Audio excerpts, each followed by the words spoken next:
Time now for Sit 60. This is where I get 60 seconds to talk about anything. Let's start the clock, please.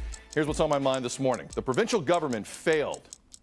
That's essentially what not one but two reports stated last week regarding what took place in Ontario long-term care homes during the pandemic. Mayor Lee Fullerton, Minister of Long-Term Care, not only refused to apologize during a press conference yesterday, but also did not resign. Now, just last week, she said, "We didn't start the fire," as she blamed previous administrations.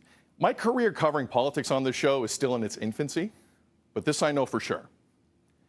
If Rod Phillips had to resign his post as Ontario Finance Minister because he took a trip to St. Bart's during a province-wide lockdown, then I'm pretty sure the Minister of Long-Term Care needs to resign when nearly 4,000 people died on her watch.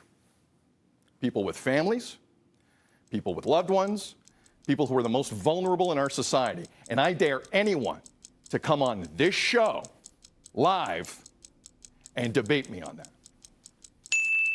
Dare you. Maybe Donnovan Bennett will, of Sportsnet, who I love dearly. Good morning, Donnovan. Thanks for joining us. It's been an interesting 10 days-ish in terms of long-term care in this province. We've heard a lot, we've seen a lot. What's your general take on what you've seen? Right, this is where I debate you, correct? It's up to you. It's up to you. There's no debate about this. An apology costs you nothing. Correct. Literally, it doesn't cost you anything.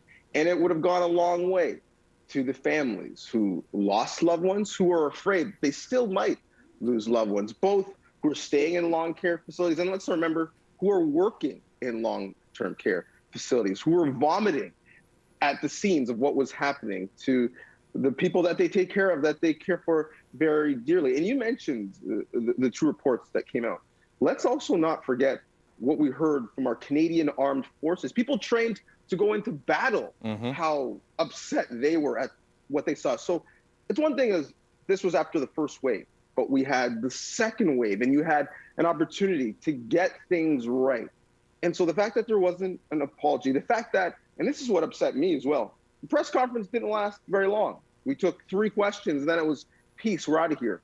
You're a public servant. You are paid by the public to answer these questions and to have a plan moving forward. And I think that was the most disappointing part, is that there was a feeling you didn't need to apologize off the bat, and you didn't really need to stand up to some of the scrutiny that is more than fair.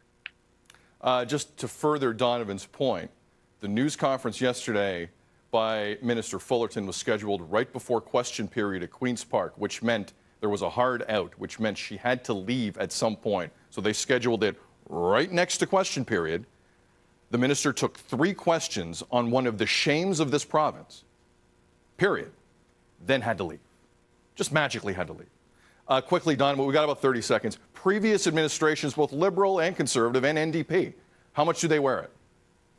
I think this is collective, right? Certainly, we've heard it from the current government, the government before.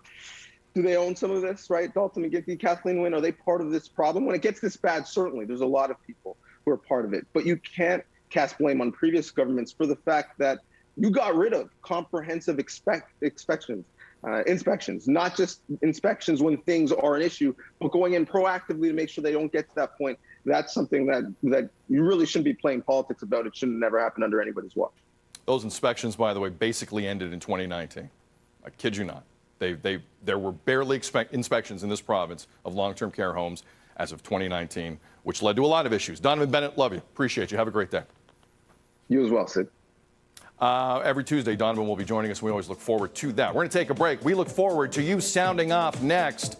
Again, the Advisory Committee on Immunization yesterday said, look, if you can get Pfizer, Moderna, that's the preferred one. And if you get the others, yeah, that's fine too.